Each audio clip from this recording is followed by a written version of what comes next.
Halo, selamat datang kembali di Deep Dive. Kali ini kita punya materi yang menarik banget nih dari Anda. Kita diajak melihat dua cara hidup yang kontras sekali ya. Ini dasarnya dari pemahaman Roma 8 ayat 15. Jadi kita mau coba gali apa sih bedanya antara bergerak karena roh perbudakan yang katanya isinya ketakutan melulu dengan hidup dalam roh anak yang katanya penuh keakraban. Ya intinya memang di ayat kunci itu ya, Roma 8 ayat 15, itu jadi pusat refleksi di catatan yang Anda bagikan. Oke deh, mari kita bedah ini. Misi kita hari ini ya, biar kita benar-benar paham apa sih maksud dua roh ini. Dan kenapa menurut sumber ini perbedaannya itu penting banget gitu loh. Kita mulai dari yang pertama ya, yang roh perbudakan ini. Di materi Anda poin utamanya jelas banget, ketakutan.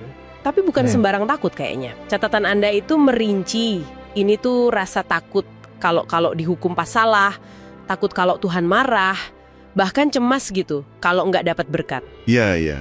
Perspektif ini kayaknya menggambarkan mentalitas seorang budak ya.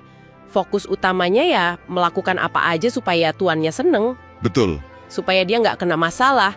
Nah ini kan merujuk ke bagian awal ayat 15a di Roma 8 itu. Betul sekali. Dan yang menarik di sini adalah bagaimana sumber ini menyebut status ini sebagai semu.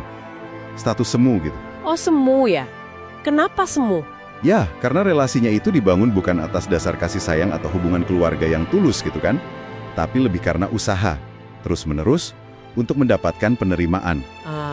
Oke. Usaha ya kuncinya? Iya, mirip hubungan yang dasarnya kewajiban aja, atau malah kayak transaksi, bukan cinta yang asli. Penulis sumber ini tuh benar-benar mengontraskan dasar hubungan yang kayak gini dengan yang satunya lagi. Nah, itu dia. Kalau tadi kita ngomongin soal takut dan kewajiban, sumber Anda ini menyajikan gambaran yang beda banget sebagai lawannya. Roh anak atau roh adopsi. Ini dijelasin bukan cuma soal perasaan yang berubah loh, tapi ada perubahan status legal yang fundamental. Dari yang tadinya, dalam kerangka sumber ini ya, disebut budak dosa, jadi anak Allah. Wah, itu perubahan besar. Dan proses adopsi ini, kata materi Anda, dimungkinkan oleh Roh Kudus yang diterima orang percaya. Ini mengarah ke bagian tengah Roma 8 ayat 15 ya. Implikasinya besar sekali menurut tulisan ini. Kalau statusnya udah anak, nah ini dia. Penggerak tindakannya bukan lagi ketakutan akan hukuman. Oke. Jadi motivasinya beda ya? Jelas beda. Sumber ini menekankan, karena Anda sudah jadi anak, bukan supaya diterima jadi anak, dorongannya itu bergeser. Jadi kasih dan rasa aman. Rasa memiliki sebagai bagian dari keluarga. Rasa aman. Inilah yang disebut sebagai status sejati. Kalau kita coba lihat gambaran besarnya nih, ini pergeserannya mendasar banget. Nilai diri itu nggak lagi harus diperjuangin mati-matian setiap saat kayak budak. Tapi udah melekat, udah inheren. Kenapa? Ya karena posisi sebagai anak. Itu menarik soal perubahan status hukum yang langsung mengubah alasan kita bertindak ya. Tapi gimana sumber ini ngejelasin cara seseorang pindah gitu? Dari satu kondisi ke kondisi lain.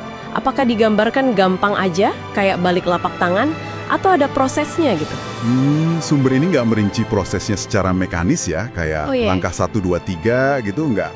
Tapi mengaitkannya langsung dengan penerimaan Roh Kudus. Jadi perpindahan itu bukan hasil usaha manusia buat naik pangkat, bukan. Oh, bukan usaha ya? Bukan. Tapi sebuah pemberian, anugerah adopsi yang dikerjakan oleh Roh itu sendiri saat seseorang percaya. Nah, perubahan status itulah yang kemudian memungkinkan perubahan motivasi dan pengalaman batiniah tadi. Oke, paham. Jadi kuncinya di karya roh itu ya? Dan puncak dari perubahan ini, atau bukti nyatanya menurut sumber Anda, itu kelihatan jelas dalam satu seruan. Abah, Bapak. Nah, itu dia. Wah, penggambaran Aba ini benar-benar mengubah perspektif ya. Sumber ini ngejelasin kalau Aba itu bukan panggilan formal kayak Tuan atau Bapak yang kaku. Bukan sama sekali. Tapi istilah Aramaik yang sangat personal, sangat intim. Setara kayak kita panggil Papa atau Ayah. Sesuatu yang rasanya, mustahil ya diucapin seorang budak ke majikannya pada masa itu. Ini ada di bagian akhir Roma 8:15. Tepat sekali. Penekanan dalam bacaan ini memang ada pada keintiman itu sebagai bukti utama status anak. Keintiman ya?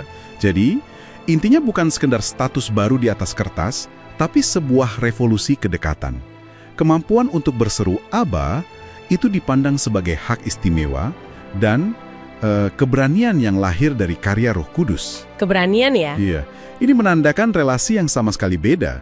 Bukan lagi atmosfer ketakutan dan jarak, tapi masuk ke dalam kehangatan dan kedekatan keluarga dengan yang ilahi. Yang menarik lagi, sumber ini melihat Roh Kudus bukan cuma sebagai agen adopsi di awal, tapi juga yang terus-menerus memberdayakan pengalaman keintiman ini dalam diri orang percaya. Jadi kesimpulannya nih, buat Anda, pendengar kami, kalau kita rangkum dari materi yang Anda berikan, ada kontras yang tajam banget ya. Roh perbudakan itu identik dengan ketakutan dan usaha menyenangkan dari luar. Sementara roh anak itu membawa pada keintiman, kasih, dan rasa aman sebagai anggota keluarga. Ini soal pergeseran pola pikir dari mentalitas budak yang selalu was-was, jadi mentalitas anak yang merasa dikasihi. Nah, sebagai penutup ya, mungkin ada satu hal yang menarik untuk Anda renungkan lebih lanjut. Ini muncul dari fokus sumber ini. Materi ini kan banyak bicara tentang pengalaman internal ya. Rasa takut versus rasa intim itu, yang dihasilkan oleh kedua roh ini. Iya, pengalaman batin ya. Betul. Pertanyaan untuk refleksi Anda mungkin begini. Bagaimana kesadaran akan status Anda ini? Entah Anda merasa lebih condong ke pola pikir budak atau anak, seperti yang digambarkan sumber ini. Gimana kesadaran itu bisa secara konkret membentuk cara Anda berelasi?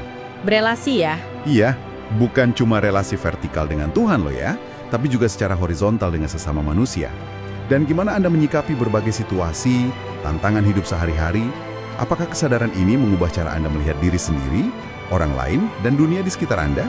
Wah, pertanyaan yang dalam ya untuk dibawa pulang. Oke deh, terima kasih sudah menyimak Deep Dive kita kali ini. Sampai bertemu di penjelajahan berikutnya ya.